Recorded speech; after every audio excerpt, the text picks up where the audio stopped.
एक ऐसी love story जो को खुशी, प्यार और दुख तीनों का एहसास दिलाएगी और शायद रुला भी दे। सो हे एवरीवन, वेलकम बैक। हाजिर हूँ आपके लिए लेकर one of the best Korean love story based movie की एक्सप्लेनेशन, जिसका नाम है लवर्स कॉन्सर्टो। ये फिल्म साल 2002 में रिलीज़ हुई थी एंड इसकी IMDb रेटिंग है 7.1 स्टार्स आउट ऑफ 10। इसमें एक लव ट्रायंगल दिखाया गया है जो बहुत ही ज़्यादा खूबसूरत है। एक्सप्लेनेशन की ओर बढ़ने से पहले मेरी आप सभी से एक रिक्वेस्ट है, अगर आपको ये वीडियो पसंद आती है तो प्लीज़ वीडियो को लाइक करके कमेंट्स में यस लिख दीजिए। साथ ही साथ चैनल को सब्सक्राइब करके बेल आइकन भी प्रेस कर दीजिए। Now with no further delay, let's begin. तो दोस्तों, फिल्म की शुरुआत में हम जिन नाम के बंदे को देख पाते हैं एंड वो सो रहा होता है। वो अपनी छोटी बहन मून के साथ रहता था। कुछ देर बाद मून उसे एक मेल दिखाती है और पूछती है, आखिर कौन है जो तुम्हें इतने सारे फोटोग्राफ्स भेज रहा है। तभी जिन फोटोज़ को देखते हुए याद करता है और हम 5 साल पहले की कहानी देख पाते हैं। जिन एक फ़ोटोग्राफ़र है और पार्ट टाइम एक रेस्टोरेंट में काम करता है, जिसका ओनर उसका फ्रेंड किम है। एक दिन उसके रेस्टोरेंट पे काय और सू नाम की लड़कियां आती है और सू को देख जिन काइंड ऑफ अट्रैक्ट हो जाता है। काय और सू जब रेस्टोरेंट से जा रहे होते हैं, जिन बहुत सोचने के बाद जोर से अपने बॉस को चिल्लाता है, किम तुम्हारे लिए एक लड़की का फ़ोन है, और ये कहते हुए वो रेस्टोरेंट से भाग जाता है। जब किम फ़ोन पे हेलो कहता है तो वहाँ से कोई भी जवाब नहीं आता और वो चिल्लाता है, तेरी तो, झूठ कह के भाग गया। दूसरी तरफ काय को दोबारा भूख लग जाती है और वो और सू एक दूसरे रेस्टोरेंट पे रुकते हैं। जिन भी उसी रेस्टोरेंट पे चला जाता है और हिम्मत कर वो सू से कह देता है कि मुझे तुमसे प्यार हो गया है। काय ऑल द बेस्ट कहकर वहाँ से साइड हो जाती है। तभी सू कहती है, जिन देखो, ऑनेस्टी से जवाब दूंगी, मुझे तुम्हारी बातों से अनकंफर्टेबल फील हो रहा है। तो जिन चुपचाप वहाँ से चला जाता है। लेकिन अचानक उसे एक आइडिया आता है और वो एक क्लॉक खरीदता है और रेस्टोरेंट के सामने क्लॉक को अपने फेस के सामने लगाकर खड़ा हो जाता है और एक नोट लिखकर अंदर काय और सू के पास भेजता है। उस नोट पे लिखा था कि मैंने इस क्लॉक पे 1 घंटे पहले का समय फिक्स कर दिया है, तो प्लीज़ मैंने जो भी कहा था उसे भूल जाओ, और अगर फ्यूचर में कभी हम दोनों दोबारा मिले तो दोस्तों जैसे मिलेंगे। फिर वो अपने फेस से क्लॉक हटाकर अपना नाम बताता है, मैं हूँ जिन, और बाहर से ही जोर का चिल्लाता है कि उम्मीद करता हूँ हम लोग दोबारा दोस्त के जैसे मिलेंगे। ये देख काय और सू हंसने लगते हैं एंड जिन वहाँ से चला जाता है। उसके बाद रात हो जाती है और सू काय को अपने साथ घर चलने को कहती है, क्योंकि वो वहाँ पे अकेले रहा करती थी, लेकिन उसे आज अकेले रहने का मन नहीं था। काय भी सू के साथ उसके घर चली जाती है एंड हम देख पाते हैं काय और सू में बहुत ही ज़्यादा गहरी दोस्ती थी। अगले दिन जिन अपने शॉप के टीवी पे फुटबॉल मैच देख रहा था। अचानक से वहाँ पे काय और सू आ जाते हैं। उन्हें देख जिन थोड़ा हैरान होता है और वो दोनों भी जिन के साथ मैच देखने लगते हैं एंड मैच की एक्साइटमेंट इन तीनों में एक जैसी थी, बिल्कुल पागलों वाली। मैच ख़त्म होने के बाद वो लोग बातें करते हैं और जिन उन्हें बताता है कि ये रेस्टोरेंट मेरी नहीं है, मेरे सीनियर की है, जिसका नाम है किम, और मैं यहाँ पे पार्ट टाइम जॉब करता हूँ। काय और सू भी बताते हैं, हम लोग भी कॉलेज ज़्यादा नहीं जाते और आज भी हमने बंक करा है। उसके बाद वो लोग कुछ और बातें करते हैं और बहुत हंसते हैं। तभी सू बताती है, मेरी तो दुनिया घूमने का सपना है, और काय कहती है, जिन आखिर कल तुमने वो क्लॉक वाला आइडिया कैसे लाया, बहुत ही ज़्यादा यूनिक था। फिर अगले दिन वो तीनों साथ में फिल्म देखने जाते हैं और सू के साइड वाले सीट पे एक बंदा अपने पैरों को रख देता है। ये देख सू को बिल्कुल अच्छा नहीं लगता, तो जिन उसे कहता है, हटाओ अपने पैर। तो वो बंदा कहता है, क्या कहा? तभी काय और सू भी जिन के साथ खड़े हो जाते हैं और ये देख वो बंदा चुपचाप वहाँ से रफू चक्कर हो जाता है। उसके बाद सू उसे थैंक यू कहती है, लेकिन जिन की हालत ख़राब थी कि उस बंदे से मार खाते खाते बच गया। उसके बाद वो तीनों अम्यूज़मेंट पार्क जाते हैं एंड वहाँ पे बहुत ज़्यादा मस्ती करते हैं और अब उन तीनों की बहुत अच्छी दोस्ती हो गई थी। अब हम प्रेजेंट का सीन देख पाते हैं और जिन अपने दोस्त किम के घर जाता है, जिसके यहाँ पे वो काम किया करता था। किम उसे उसके पुराने फ़ोटोज़ देता है जिसमें काय और सू भी थे और कहता है, क्या तुम लोग मिले वापस, और तुमने फ़ोटोज़ लेना क्यों छोड़ दिया? जिन कहता है, क्या मुझे उन लोगों से वापस मिलना चाहिए? किम कहता है, क्या तुम अभी उनसे प्यार करते हो? जिन कहता है, पहले तो मैं उनके बारे में ही सोचा करता था, फिर धीरे धीरे उन्हें भूलने की कोशिश करने लगा, और अब सोचता हूँ क्या मैं उनसे सच में कभी प्यार करता भी था। अगले दिन जिन अपनी बहन मून से बातें करता है और हमें पता चलता है मून को एक लड़का पसंद था जो कि एक बुक शॉप चलाता था। तो मून जिन को उसके साथ शॉप चलने को कहती है और हम देख पाते हैं उस लड़के को देखते ही मून शर्मा सी जाती है और जिन उससे थोड़ी सी बातें करता है एंड फिर वो लोग घर लौट आते हैं। दोबारा हम पास की स्टोरी देख पाते हैं। काय, सू और जिन उसी रेस्टोरेंट पे बैठे बात कर रहे थे। जिन का कुछ काम था तो काय कहती है सू जाकर उसकी हेल्प करो, और तभी किम काय के पास आकर बैठ जाता है और कहता है जिन और सू साथ में कितने अच्छे लगते हैं ना। वैसे तो काय ने ही सू को जिन के पास जाने को कहा था, लेकिन काय को ये देख बिल्कुल अच्छा नहीं लगता। उसके बाद शाम हो जाती है। काय और सू अकेले घर लौट रहे थे। सू कहती है काय प्लीज़ आज तुम मेरे साथ रुक जाओगी। काय नहीं रुकती और कहती है सू तुम बड़ी कब होगी, कब तक मैं तुम्हारी बेबी सिटिंग करती रहूँगी और केयर टेकर बनी रहूँगी, तुम्हें बड़ा तो होना ही होगा। और काय वहाँ से चली जाती है। बस पे बैठ काय को सू की फिक्र होती है और वो अपने घर नहीं जा पाती और सू के पास वापस आ जाती है। अगले दिन सुबह सुबह 5 बजे काय और सू जिन के यहाँ पहुँच जाते हैं और उसे कहते हैं हमारे साथ घूमने चलोगे। जाने से पहले रेस्टोरेंट के फ़ोन से वो दोनों अपने अपने पेरेंट्स को फ़ोन कर बोलते हैं चाहे जो कर लो हम तो घूमने जाएंगे, और फिर जिन के साथ वो लोग निकल पड़ते हैं। वो तीनों रात को पहाड़ों के जंगल में रुकते हैं और काय और सू को फायरफ्लाइज देखने का मन होता है, तो जिन कहता है अपनी आंखें बंद करो, और फिर वो आग की चिंगारी से उन्हें नकली फायरफ्लाइज दिखाता है और तीनों बहुत इंजॉय करते हैं। अगली सुबह वो तीनों बीच के पास जाते हैं और वहाँ पे बहुत ज़्यादा मस्ती करते हैं। वहाँ पे सू जिन को थैंक यू बोलती है क्योंकि अगर वो उनके साथ नहीं होता तो वो लोग कभी घूम नहीं पाते हैं। अब हम देखते हैं वो तीनों सो रहे थे और सू की नींद खुल जाती है और वो बाहर चली जाती है ठंडी हवा लेने। यहाँ जिन की भी नींद खुलती है और वो काय को देखता है और अचानक उसे किस करने की कोशिश करता है, लेकिन खुद को रोक लेता है एंड फिर वो भी सू के पास बाहर चला जाता है। यहाँ से जिन का अट्रैक्शन सू से ज़्यादा काय की ओर बढ़ने लगा था। बाहर पे जिन और सू अपने पहले प्यार के बारे में बातें करते हैं। जिन बताता है मैं बहुत छोटा था तब एक बुक शॉप में मैंने एक लड़की को देखा था, वो मुझे बहुत पसंद थी और तो और वहाँ पे सभी उसे बहुत पसंद करते थे। एक शैतान सा लड़का था जो उस लड़की को पसंद करता था और अपनी जीए बनाना चाहता था, लेकिन वो लड़की मुझे कहती है कि मैं उस लड़के से उसे बचाऊँ। मैं हीरो जैसा उस लड़के से लड़ने चला गया था, लेकिन वो और उसके दोस्त मुझे बिल्कुल विलेन जैसे बहुत मारते हैं। उसके बाद वो लड़की भी मुझे छोड़कर उनके साथ चली जाती है और अब शायद उन दोनों की शादी भी हो गई हो। शायद उस लड़की को माचो टाइप मैन पसंद थे, ना कि मैं। सू ये सुन हंसने लगती है और अपनी स्टोरी बताती है। वो कहती है जब वो छोटी थी तब एक बार हॉस्पिटल में एडमिट हुई थी। उधर एक दूसरा बच्चा भी था और वो बहुत ही ज़्यादा शैतानी करता था। धीरे धीरे सू और वो दोस्त बन गए और एक साथ बहुत मज़े करने लगे एंड सू और उसने सोचा कि वो अपने नेम्स एक्सचेंज कर लें। और यहाँ हमें पता चलता है कि दरअसल सू का असली नाम सू नहीं बल्कि कुछ और है, और सू दरअसल उसके बचपन के फ्रेंड का नाम है। एंड इसका राज आगे खुलेगा कि वो फ्रेंड आखिर है कौन और सू का असली नाम क्या है। एंड उन दोनों ने नाम इसलिए चेंज किया था कि अगर कभी भी वो एक दूसरे से अलग हो गए तब भी एक दूसरे के नेम से उन्हें हमेशा अपनी याद आती रहेगी। यानी उन दोनों में बहुत ही ज़्यादा अच्छी दोस्ती थी। अगले सीन में बारिश शुरू हो जाती है और वो तीनों पहाड़ में चढ़ाई कर रहे थे और वहीं फंस जाते हैं। सू की हालत ख़राब होने लगती है और जिन उसे अपने कंधों पर बैठा के नीचे ले आता है। रात हो चुकी थी और सू रेस्ट कर रही थी और काय घर के बाहर जाकर रोने लगती है। जिन उसे शांत करने की कोशिश करता है और उसे शांत करते हुए एक माहौल सा क्रिएट हो जाता है एंड देन वो दोनों किस करते हैं। अब अगला सीन प्रेजेंट का था। जिनकी आंखें नम हो जाती है ये सब सोचते हुए।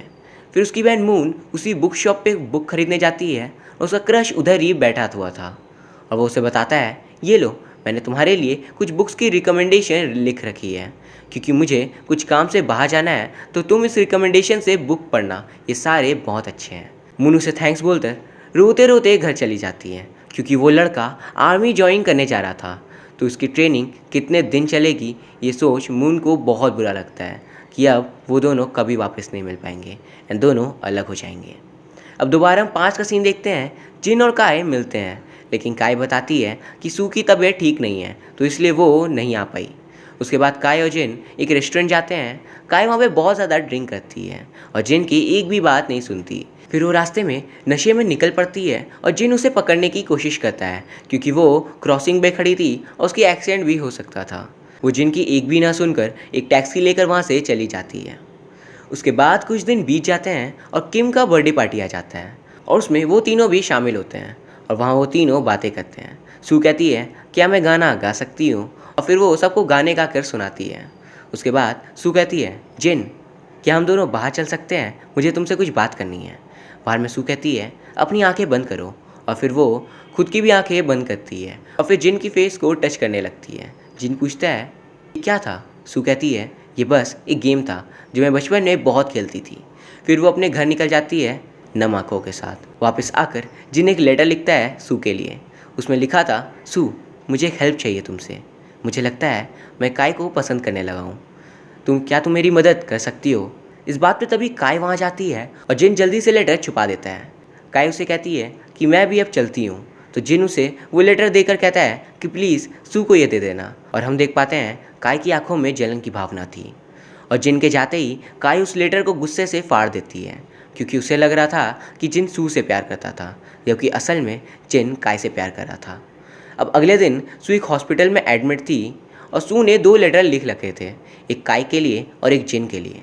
उसके बाद सू काय के लिए लिखे हुए लेटर को पढ़ती है और उसमें लिखा था, मेरे बेस्ट फ्रेंड्स काय और जिन, तुम दोनों नहीं होते तो मेरा क्या होता। मेरे किडनी में प्रॉब्लम हो चुकी है और इस दर्द को संभालना बहुत मुश्किल है, लेकिन मैंने सिर्फ तुम दोनों के लिए खुद को ठीक रखने की पूरी कोशिश की है। काय की आंखों में आंसू आ जाते हैं और वह कहती है, आगे मैं खुद पढ़ लूँगी। और सू काय को कहती है, जिन को भी दूसरा लेटर दे देना। अब हम प्रेजेंट में आते हैं। किम जिन से कहता है, आखिर तुम 3 कैसे दोस्त थे? ना तुम्हारे पास उनका नंबर है ना एड्रेस, और तो और तुम उनके बारे में ही सोचते रहते हो। और अगले सीन में हम देखते हैं जिन को एक फ़ोन आता है और फ़ोन पे काय होती है। काय उसे मिलने को बुलाती है और मिलकर काय उसे कहती है कि मैं और सू तुम्हारे सामने अनकंफर्टेबल हो गए थे, इसलिए तुमसे नहीं मिल रहे थे। जिन भी उसे कह देता है, मैं भी अब तुम लोगों के साथ अनकंफर्टेबल फील करता हूँ, तुम जा सकती हो यहाँ से। और काय चली जाती है। काय के जाते ही जिन जोर से चिल्लाकर रोने लगता है। अगली सुबह जिन एक लड़की से मिलने जाता है और वो लड़की ने उसी स्कूल से ग्रेजुएशन की थी जिसे काय और सू ने भी करा था। और वो लड़की भी उसी सेम ईयर मतलब सेम 1996 से बैच की थी जिससे काय और सू भी थे। तो जिन उससे कहता है, मैं 2 लड़कियों के बारे में जानना चाहता हूँ। एक है काई, तभी वो लड़की कहती है, दूसरी कहीं सू तो नहीं? वो कहता है हाँ। वो लड़की बताती है, काय और सू बहुत ही ज़्यादा क्लोज फ्रेंड्स थे और दूसरे लोग उन्हें देख बहुत जलते थे। वो दोनों बहुत ही ज़्यादा बीमार रहते थे एंड स्कूल भी बहुत कम आते थे। तो जिन पूछता है, बीमार थे मतलब? वो लड़की कहती है, तुम्हें नहीं पता? मैं बताती हूँ। सू अब सियोल में नहीं रहती है, वो कहीं और चली गई है और काय मर चुकी है। जिन सोचता है, कल ही तो मैंने काय से मिल रखा है और ये कह रही है कि काय मर चुकी है। फिर वो लड़की कहती है कि काय के जाने के बाद सू ने खुद से सबको दूर कर लिया और कोई भी नहीं जानता कि वो कहाँ है एंड उसकी हेल्थ भी अब ठीक नहीं है। जिन सोचता रह जाता है कि ये क्या हो रहा है, काय से तो मैंने कल ही मिला था। जिन जल्दी से पोस्ट ऑफिस जाता है और वहाँ पे मिन नाम के पोस्टमैन से पता पूछता है जो उसे सारे फोटोग्राफ्स के लिफाफे दिया करता था। तो दोस्तों दरअसल मिन छोटे छोटे गांव में लेटर पोस्ट करता था।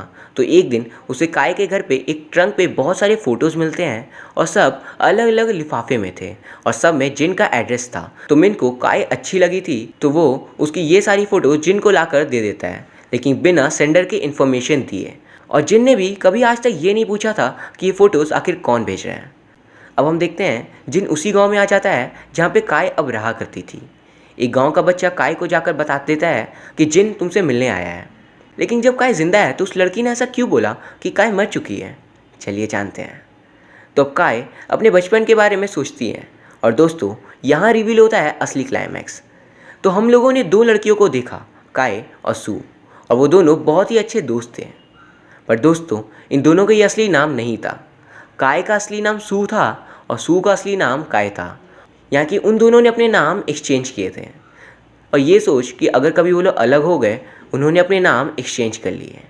और जो उनकी क्लासमेट ने कहा था कि काय मर चुकी है उसका मतलब सू से था, यानी सू अपनी बीमारी से मर गई और काय असल में ज़िंदा है। तो उसे सिंपल लैंग्वेज में समझते हैं। तो लड़कियाँ थी काय और सू जो बचपन में अपने नाम एक्सचेंज कर लेती हैं एंड हमारी सू मर चुकी है और काय ज़िंदा है। और जो उनकी क्लासमेट ने कहा कि काय मरी है उसका मतलब दरअसल सू से था एंड काय सू के मरने पर खुद को सबसे दूर कर लेती है और एक गांव में जाकर रहने लगती है। एंड काय ने ही मिन पोस्टमैन के द्वारा जिन को बहुत सारे फोटोग्राफ्स भेजे थे। और इस सीन में हम देखते हैं कि काय और जिन एक दूसरे से मिलने जाते हैं और आंखें बंद कर एक दूसरे के फेस को फील करने की कोशिश करते हैं। यहाँ पे जिन की बहन मून भी अपने क्रश को एक लेटर लिखती है और वो लड़का रिप्लाई भी करता है एंड उनकी भी लव स्टोरी सही से बन जाती है। इधर जिन का फ्रेंड किम जिसे उसने अपने रेस्टोरेंट में काम दिया था उसकी शादी हो रही थी और जिन, काय और बहुत सारे दोस्त आते हैं। अब हम देखते हैं जिन अपने घर पे है और पोस्टमैन मिन उसे एक लेटर पोस्ट करता है। ये वही लेटर था जो सू चाहती थी मरने से पहले काई जिन को दे दे। और उस लेटर में लिखा था, जिन तुम कैसे हो, अच्छे ही होगे। मैं तुम सब से बहुत दूर जा रही हूँ। मैं जानती हूँ कि तुम और काय एक दूसरे को पसंद करते हो, तो प्लीज़ मेरी काय का ध्यान रखना। ये रही कुछ टिप्स काय को खुश रखने की। काय का फेवरेट फूड है sponge cake with yellow jam, उसके साथ स्ट्रॉबेरी जूस। एंड उसे ऐसे बंदे पसंद है जिसकी खिलखिलाती स्माइल हो एंड उसके हाथों को पकड़कर उसे कंफर्टेबल फील होता है।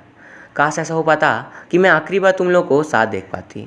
तुम दोनों से मिलना मेरी ज़िंदगी की सबसे बड़ी खुशी थी, तो इस बात के लिए बहुत शुक्रिया। अब जिन एक और लेटर पढ़ता है जो उसे काय ने लिखा था अपने गांव से। उसमें लिखा था, जिन मैं अभी अकेली हूँ, मेरे डैड सियोल गए हैं। मैंने उनसे कहा है कि जब मैं मरूँ तो मेरे लिए एक बहुत ही खूबसूरत ड्रेस ला के दें और उसे पहनाकर मेरा फ्यूनरल करें। मैं जानती हूँ इसमें पैसे ज़्यादा लगेंगे, लेकिन मैं एक आखिरी बार अच्छी लगना चाहती हूँ, सिर्फ तुम्हारे लिए। मुझे तुम्हारी नौकरी की भी फिक्र हो रही है, क्योंकि तुम मुझसे मिलने आते हो, तुम्हारे काम का क्या होगा।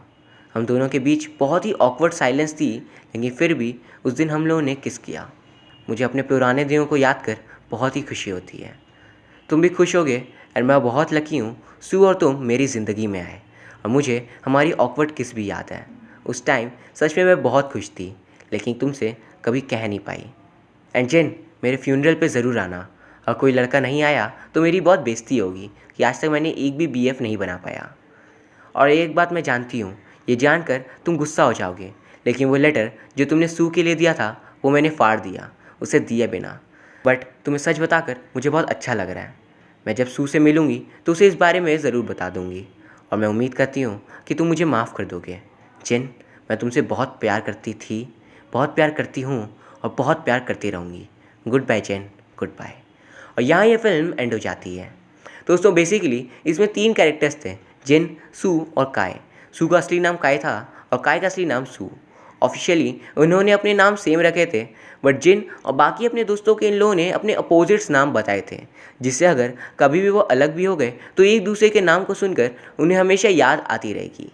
तो अगर सीरियल ऑर्डर से देखें, ये कहानी की शुरुआत सू और काय से होती है, जो अपने नाम को एक्सचेंज कर लेते हैं। उनकी तबीयत भी हमेशा ख़राब रहा करती थी, और बड़े होकर जब वो लोग एक रेस्टोरेंट पे आते हैं, वहाँ उन्हें जिन नाम का बंदा मिलता है। फिर उन तीनों में दोस्ती हो जाती है और जिन सू से प्यार करने लगता है, पर बाद में उसे काय से प्यार हो जाता है। फिर सू किडनी फेलियर से मारी जाती है और काय और जिन वापस से मिलते हैं। जाने से पहले सू एक लेटर भी लिखती है जिन को, और जिन भी उसे लिखता है, जो उस तक कभी पहुंच ही नहीं पाता। उसके बाद काय की भी मौत हो जाती है अपनी डिजीज़ के कारण, और जिन अकेला रह जाता है। और यहाँ एक खूबसूरत लव स्टोरी की सैड एंडिंग हो जाती है। सो आई होप दोस्तों आपको ये वीडियो पसंद आई होगी। अगर हाँ तो प्लीज़ वीडियो को लाइक करके कमेंट्स में यस लिख दीजिए। साथ ही साथ चैनल को सब्सक्राइब करके बेल आइकन भी प्रेस कर दीजिए। Thank you very much for watching. See you soon.